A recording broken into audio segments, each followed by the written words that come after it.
What are some psychological life hacks you can do to give you an advantage in situations?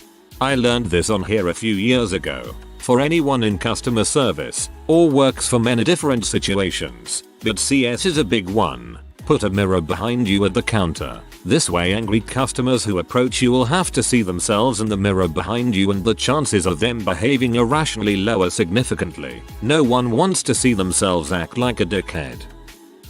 If you're in a group meeting and you suspect that someone in there might come after you about something, sit right next to them. They were hoping that the group would provide some sort of herd defense, but if you're right next to them it can't be anything other than personal. This tends to make them back off, or at least substantially temper what they say. Source: had a job with a huge target painted on my back for years. Keep your friends close and your enemies closer. If you ask someone a question and they only partially answer, just wait. If you stay silent and keep eye contact, they will usually continue talking.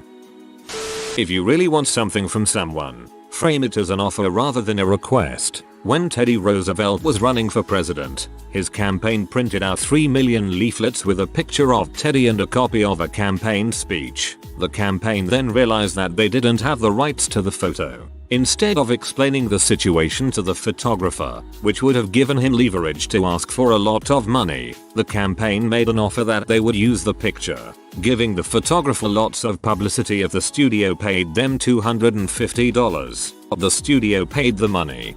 This is used quite often against young artists, and it sadly works with many of them. Late to the party, boo it. If you're playing beer pong and your opponent is playing like he sold his soul to the devil, all you have to do is ask what he is doing to with his opposite throwing hand.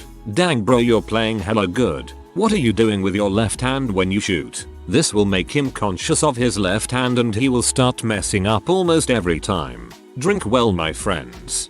This is a great strategy that works for pretty much all types of sports. When your opponent is flowing, the trick is to get them out of their body and back into their head by asking them about their technique or their process. When you first meet people, try to notice their eye color while also smiling at them. It might be because you look for a second or two longer, but all I can tell you is that people really respond to it. Every one of these that's pretty good. I keep imaging a socially awkward Reddit user just completely freaking it up. In sales, though I guess it could be applied in other ways, once you make the sales pitch, don't say anything else. My boss at an old job was training me and just giving me pointers. I was working at a gym trying to sell memberships. He told me that once I got all the small talk out of the way and presented the prices, that the first person to talk will lose. It didn't seem like a big deal, but it actually worked. Often there were long periods of awkward silence as the person tried to come up with some excuse, but usually they bought. It was quite impressive actually. Chew gum when you're approaching a situation that would make you nervous, like public speaking or bungee jumping. I can't remember where I heard it, but apparently if we are eating something and our brains trip, and it reasons I would not be eating if I were danger. So I'm not in danger. Has helped calm me a few times. I used to debate with a sandwich in high school. Well, not with an actual sandwich. I'd bring it for eating. Foot in the door phenomenon. People are more likely to agree to do a task for you if you ask them to do something simpler first. Gradual commitment is a crazy thing. I've seen it happen and there is nothing you can do. When I worked in retail, I had a tendency to get real curt with rude customers. When I realized I was just taking the bait, I decided to be super nice even when they would get openly hostile. Some of them would get even crazier and they look like tools. Kill them with kindness. Legit. If you get yourself to be really happy and excited to see other people, they will react the same to you. It doesn't always happen the first time, but it will definitely happen next time. The man's best friend effect. When you're studying, learning something new, teach a friend how about it. Let them ask questions. If you're able to teach something well, you understand it. Promise yourself you'll never talk crap about other people, even when the people around you are talking crap.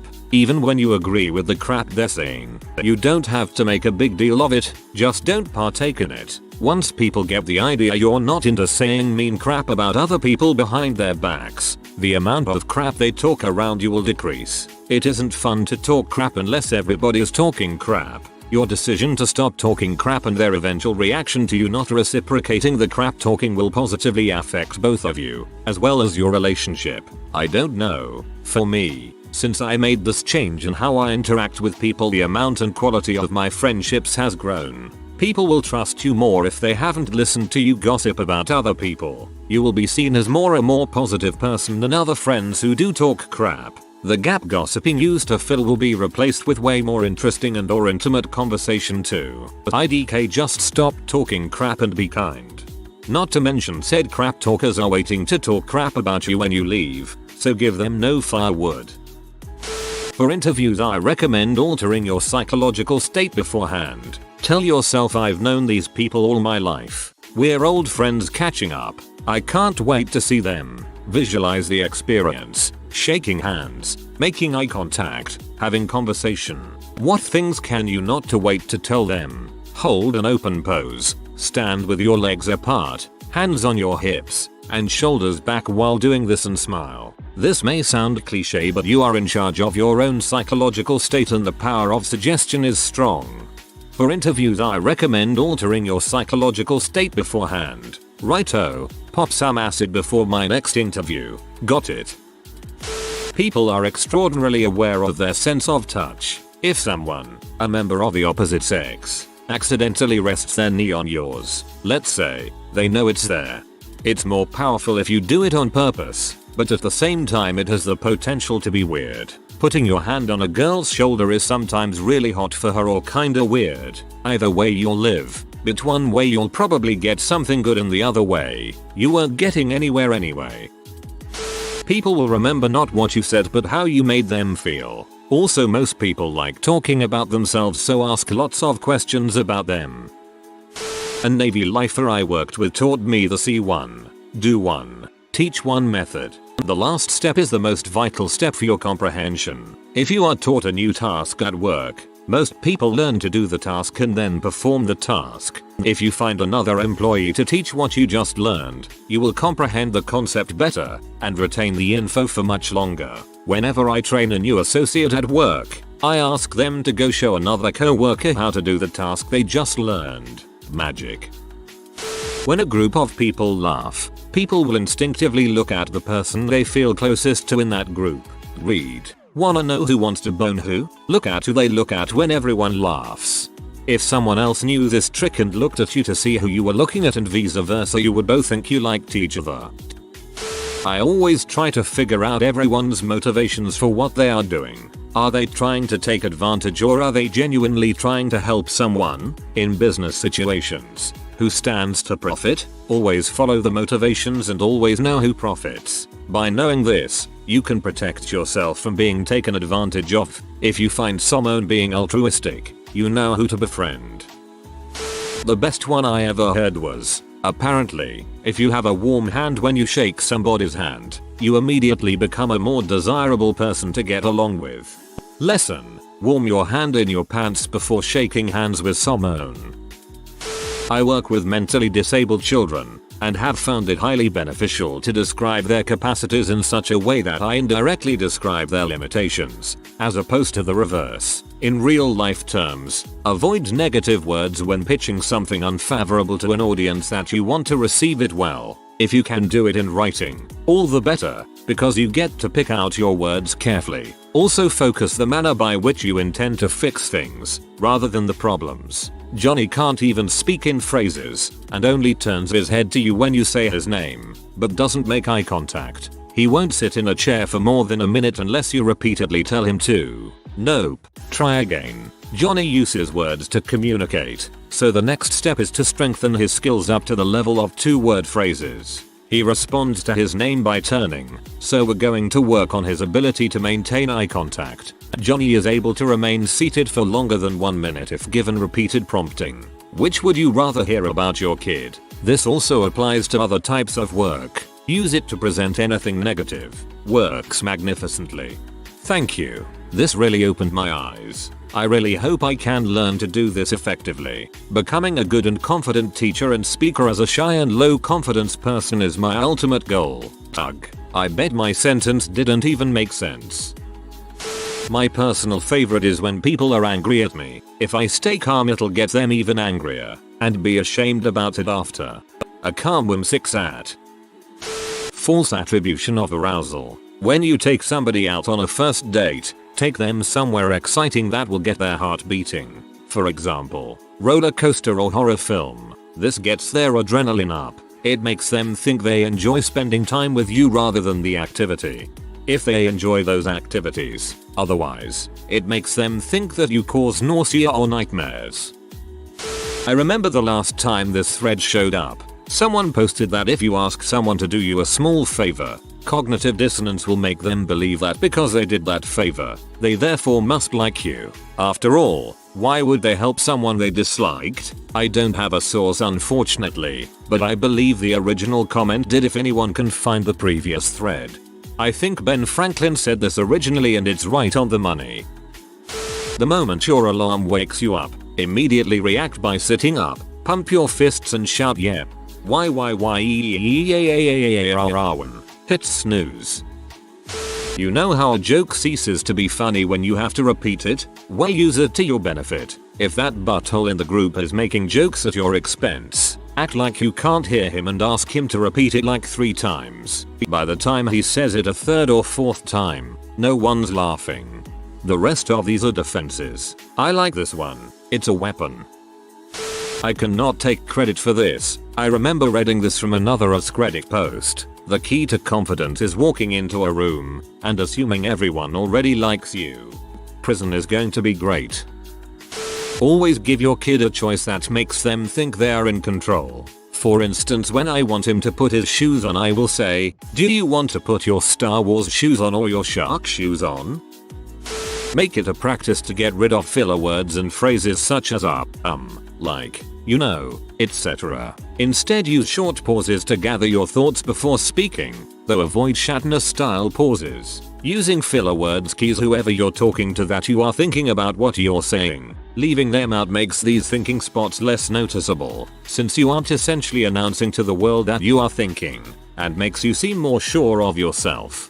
Speaking slowly allows one to figure out the end of the sentence. It's one of the most consistent pieces of advice I give and coach in competitive speech. Pay attention to people's feet. If you approach 2 people in the middle of a conversation, and they only turn their torsos and not their feet, they don't want you to join in the conversation. Similarly, if you are in a conversation with a co-worker who you think is paying attention to you and their torso is turned towards you but their feet are facing in another direction, they want the conversation to end. You should check out Carol Kinsey Goman's research on these types of things in the workplace. Refer to people you've just met by their name. People loving being referred to by their name, and it will establish a sense of trust and friendship right away. Say your friend introduced you to Peter. After 5 minutes he decides to leave. Don't just say, bye, but instead say bye Peter. I hope people really pay attention to the you've just met part. I work in an office, surrounded by mediocre managers who consider tips like these more important than actual substance, and it's like some kind of weird social experiment. We've sat next to each other for 5 years, mother, and when you look at me, I know you know who I am. Plan something every Wednesday that you can look forward to. Everyone looks forward to the weekend, but that always seems like a long ways away when you are getting up Monday. If you plan something small to do, like treating yourself to some frozen yogurt or setting up a movie date, you will look forward to that at the beginning of the week. Then by the time it's over, half the week has gone by and you are that much closer to the weekend. The physical effects of stress, increased breathing rate, heart rate mirror identically the physical effects of courage. So when you're feeling stress from any situation, immediately reframe it. Your body is getting ready to do courage, it's not feeling stress. This has been posted before, but if you want to stare at someone unashamedly, look directly past them and wait for them to try and meet your eyes. When they fail to do that, they'll look around, usually nervously for a second, and won't look at you again for some time. This is your chance to straight up stare at this person for at least 45 seconds.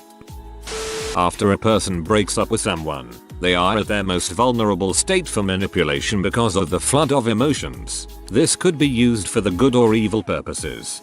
When my buddy broke up with his manipulative girlfriend, I made sure he had a good day, but I should have manipulated him. This sounds a bit silly, but if you're asking for a favor, always use the word because. I remember reading about a study done at a university where they used every imaginable combination of words to ask if they could cut in line for the photocopier, and they found that using the word because short-circuited people's brains into believing that there's a reason for it, even if they said something stupid like could I please cut in line, because I need to make some copies.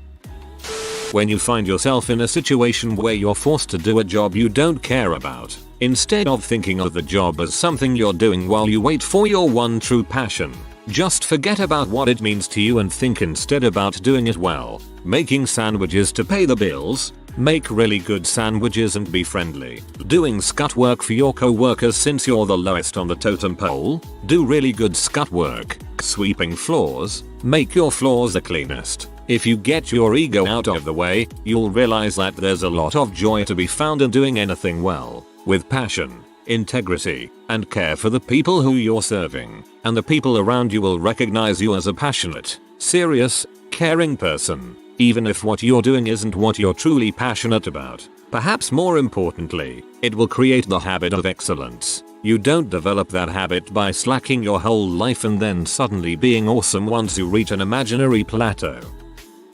If you want to build rapport or gain someone's trust quickly, match their body posture and position. If someone is sitting with her legs crossed, cross your legs. If they're leaning away from you, lean away from them. If they're leaning towards you, lean towards them. Mirroring and matching body position is a subconscious way to tell if someone trusts you or is comfortable with you. If you're sitting with your arms crossed and you notice someone else is sitting with her arms crossed, that is a good indicator that you have successfully building rapport with that person. You can use this in any situation where you need to gain somebody's trust quickly. Matching somebody else's body posture will psychologically signal to them that they can be comfortable around you. This can benefit you in any job situation or any interviewing situation, or any situation where you need to gain a person's trust quickly. Did I mention it builds trust quickly? If you and a co-worker are slacking off just talking to each other and your supervisor comes up and starts saying what the heck are you doing or blaming your group for something, just look at one of your co-workers and don't make eye contact with your boss. Your co-worker will likely be looking at your boss, and when your boss sees you looking at the co-worker, the anger will be directed at them and not you. It works almost every time. A guy I worked with used to be the laziest and always started screwing around but never got in trouble. He told me his secret and I have used it successfully ever since. You are in control of your emotions and thoughts. Try replacing some immediate responses. Tell yourself you're happy about something, or you're excited. Eventually your brain will end up believing it. That's the same for being down, and that's why you should never try to diagnose yourself. Saying you're depressed or have social anxiety would end up with you being more anxious and more depressed. You won't notice it at first, but over a few months it will have a pretty noticeable effect on your personality. Commonly, you are in control of your emotions and thoughts. Don't think of an elephant. Whatever you do, do not think of an elephant. If you're into psychological hacks, then you must read Get Anyone to Do Anything, also on iTunes audiobooks. It's a fascinating, easy to understand book written by a psychologist. The hacks are divided up into chapters. How to catch someone out on a lie, for example. Brilliant technique. I gave this to an old manager I used to work with. He was having problems with a board member that hated him and wouldn't agree with any of his suggestions regardless of how good they were. After applying techniques in the book, that all changed. I also used it to get a date with a woman who I considered way out of my league. It worked, I'm ashamed to say.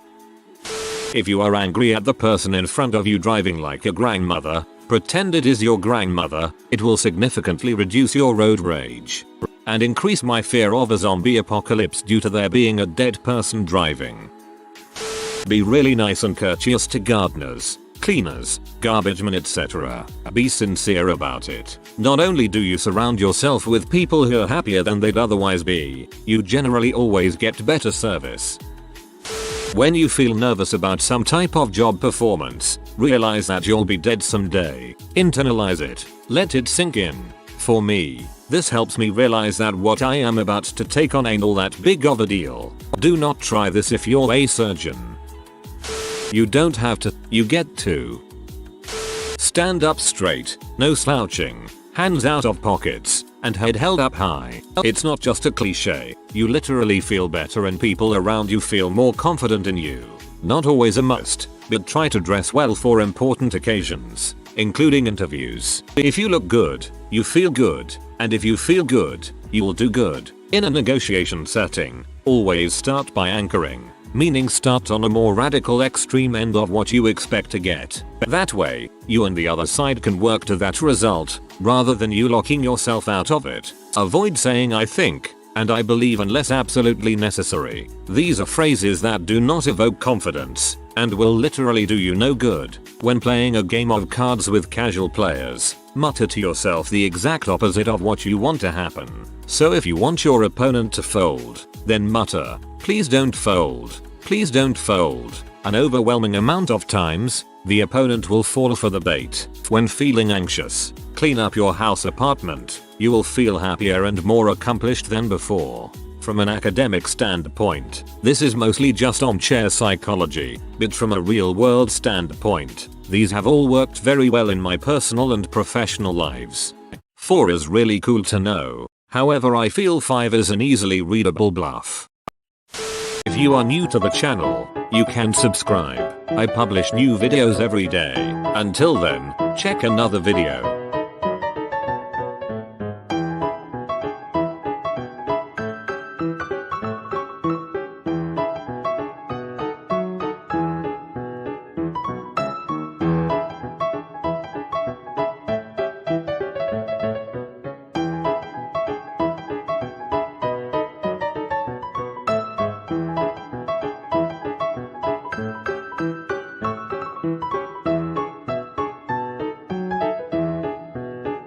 Bye for now.